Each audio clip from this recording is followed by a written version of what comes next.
Ya, halo teman-teman. Ketemu lagi dengan saya Rayudi di channel otomotif dan elektronik rumah tangga. Terima kasih buat teman-teman yang sudah mampir ke channel ini. Semoga sehat selalu, diberikan kelancaran dalam segala aktivitasnya. Amin, amin, amin. Ya teman-teman, pada video saya kali ini saya mau berbagi dengan teman-teman ya. Ini video saya buat untuk yang masih awam atau mungkin pengguna mobil, hanya bisa pakai mobil tapi tidak paham ya mengenai mesin atau mengenai seputar mobil Grand Livina. Itu yang mau saya bahas pada kesempatan ini teman-teman ya. Jadi sedikit banyaknya kita memahami tentang kendaraan supaya kita mudah ya menganalisa kalau ada sesuatu di jalan saat kita menyetir, kita bisa mengambil tindakan ya teman-teman ya. Jadi pastikan teman-teman untuk menyimak video ini barangkali bisa sharing-sharing kita teman-teman ya. Saya berbagi dengan teman-teman, kebetulan saya di bengkel karena ada banyak kasus juga yang saya tangani ya teman-teman. Ada sebagian dari konsumen saya tuh masih belum paham bagaimana cara-cara mengecek air radiator, mengecek hal-hal yang sebetulnya umum aja ya, yang mudah-mudah, sampai buka kap mesin aja nggak paham ya teman-teman ya. Ada tuh ibu-ibu waktu itu nggak paham buka kap mesin mobilnya Grand Livina ya. Nah ini ultimate.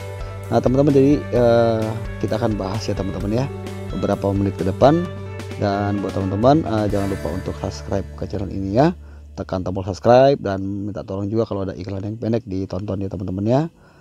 Oke teman-teman ya, saya akan menjelaskan ya sesederhana mungkin buat teman-teman yang umum-umum aja. Buat yang sudah paham di skip aja video ini. Oke.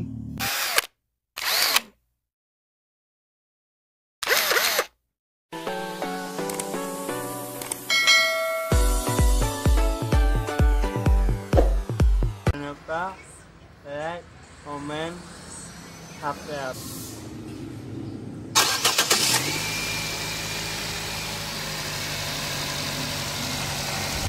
Ya teman-teman sudah dengar tadi ya suara mesinnya sudah saya nyalakan. Nah apabila terdengar ada suara mendesis, coba teman-teman untuk memeriksakan fan belt ya atau tali kipas, karena bisa berkemungkinan tali kipas seperti pada foto ini sudah mulai getas sehingga bisa terjadi bunyi, bahkan nanti bisa putus kalau kita biarkan. Itu yang pertama. Yang kedua, kita cek juga bagian tensionernya, lahar tensioner seperti pada foto ini ya teman-teman. Jadi lahar atau bearing tensioner ini akan berputar seiringan dengan fan belt atau tali kipas. Nah biasanya kalau penggantian fan belt itu usianya hampir sama ya dengan bearing tensioner ini. Jadi kita sebaiknya disarankan untuk mengganti ya sekalian. Jadi ada dua, misalnya kita harus ganti dua atau satu, kita ganti satu. Nah ini alternator atau dinamo ampere yang berhubungan dengan tali kipas ya. Saat berputar kita harus curiga ya, kalau ada bunyi mendesis berarti kemungkinan itu perlu ganti. Kemudian kita coba untuk memeriksakan oli mesin ya teman-teman ya. Saat pagi hari mesin masih dalam kondisi dingin, oli belum naik, nah kita boleh mencabut stick oli seperti ini, stick oli untuk Livina ya. Nah kita bisa mencabut untuk melihat ada berapa jumlah kapasitas oli kita, apakah ada pada petunjuk di batas maksimal atau petunjuk di batas minimal, atau memang ternyata tidak ada sama sekali. Itu untuk lokasi oli mesin ya teman-teman ya. Nah untuk oli matic, kalau mobilnya matic ya kita bisa cek di sini lokasinya teman-teman, adanya di transmisi ya. Jadi kalau kita nggak paham, nanti kita untuk penggantian oli pun bisa salah ya teman-teman ya. Oli mesin kita bisa isi di sini, padahal ini kan oli transmisi. Jadi ini bagian-bagian yang harus kita cek ya teman-teman. Semuanya ada di garis batas ya, ada maksimal. Jadi kita mesti rutin mengecek. Ini untuk hal-hal yang umum-umum aja, yang terkadang orang cuek ya teman-teman. Padahal ini penting juga untuk kita cek.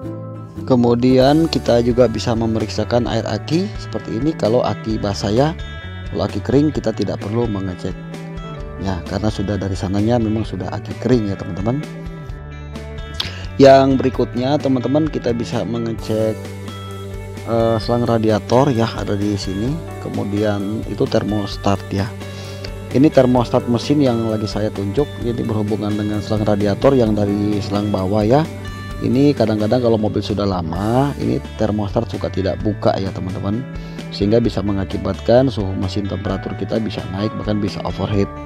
Jadi yang kita harus peka ya, kalau temperatur panas, mesin panas sampai overheat, bisa berkemungkinan termostat ini rusak. Cirinya itu extra fan menyala terus ya, tidak bisa berhenti. Yang selanjutnya kita juga harus memeriksakan air radiator ya. Ini juga adalah hal yang penting untuk kita cek ya teman-teman. Ini adalah tabung untuk cadangan ya, pengisian air untuk radiator. Jadi kita kalau mau mengecek di sini aja ada batas kan, tuh ada maksimal, tuh garis paling atas maksimal, garis yang bawah itu adalah garis minimal. Jadi kita harus memposisikan di sini ya saat pengisi, jangan berlebihan. Kalau ini sudah mulai berkurang, apalagi dia sudah di batas minimal, berarti teman-teman harus mencurigai ada terjadi kebocoran pada sistem air ya, air radiator. Apakah bocor di selang atau bocor di radiatornya. Nah, kita bisa mengisi di sini, tapi ingat mengisinya harus dalam kondisi mesin dingin, tidak boleh dalam kondisi mesin panas. Selanjutnya di sini adalah lokasi fuse ya, atau lokasi untuk sikring. Ini dipasang di depan, di dekat aki ya teman-teman. Teman-teman bisa lihat di atas tutup ini ada keterangan ya, tentang di sini ada fuse apa aja. Dikasih keterangan di atas itu ada tulisannya untuk extra fan. Ya ada beberapa di sini yang dikasih tahu ya, atau ada relay. Nah jadi kalau seumpamanya ada terjadi sesuatu, contoh misalnya extra fan kita tidak nyala, atau ada bagian-bagian kelistrikan kita tidak menyala, coba cek di bagian sini ya teman-teman. Bisa berkemungkinan ini ada masalah di bagian sikring, apakah putus fuse-nya atau ada hal-hal yang lain. Lihat di sini aja ya, di sini sudah dikasih keterangannya. Ya, teman-teman bisa baca di situ ada apa aja sikring di situ, karena dia ada juga yang di dalam. Nah ini yang saya bilang tadi ya, ada ibu-ibu yang nggak paham lokasi buka kap mesin aja. Ya teman-teman, jadi di sini ya untuk Livina sebelah kanan buka pintu, kita menarik ini tuas secara manual, maka kap mesin akan terbuka teman-teman. Sebelahnya itu untuk buka bensin ya, menarik sama tutup tangki bensinnya akan terbuka teman-teman. Nah teman-teman, untuk lokasi nomor rangka Livina ada di sini ya, Grand Livina ada di sini. Kalau kita buka dari depan, kap mesin kita copot, kita lihat di sebelah kiri dekat bawahnya wiper ya. Nah ini adalah nomor rangka untuk posisi nomor rangka ya untuk mobil Grand Livina ada di sini teman-teman. Nanti kita akan lihat juga untuk posisi nomor mesinnya. Ya sekarang coba kita lihat nomor mesin ya. Nah di sini dia lokasinya. Ini untuk lokasi nomor mesin. Barangkali kan besok-besok nanti teman-teman mau pengen perpanjang STNK harus esek-esek ya. Nah disitulah lokasinya teman-teman, biar bisa diesek-esek sendiri dan juga bisa mengurus suratnya ya. Kalau kita nggak tahu lokasinya agak repot loh teman-teman, kita mesti manggil orang kan. Nah paling nggak sekarang kita sudah agak paham ya. Di situ lokasinya nomor mesin, dan yang tadi itu adalah lokasi nomor rangka. Baik teman-teman, mungkin itu saja yang bisa saya bagikan di kesempatan kali ini. Semoga ini bisa video ini bisa bermanfaat buat teman-teman ya. Minimal yang masih awam dengan mobil sedikit punya pengetahuan, supaya kita sedikit paham ya kalau di jalan ada apa-apa, kita sedikit mulai memahami. Terutama kalau bagi ibu-ibu yang masih bawa mobil ya, nggak paham kan. Nah sekarang sudah sedikit agak memahami.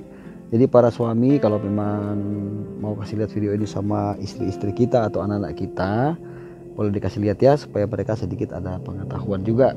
Karena kadang mereka tidak mau paham ya yang begini-begini, jadi kita masih perlu kasih tahu. Oke teman-teman, begitu aja dulu. Terima kasih banyak sudah menonton video ini. Semoga teman-teman selalu sehat ya, diberikan segala kelancaran dan kesuksesan. Nanti kita jumpa lagi di video-video berikutnya. Akhir kata, salam sukses selalu dari Rayudi Channel. Thank you, God bless you, bye.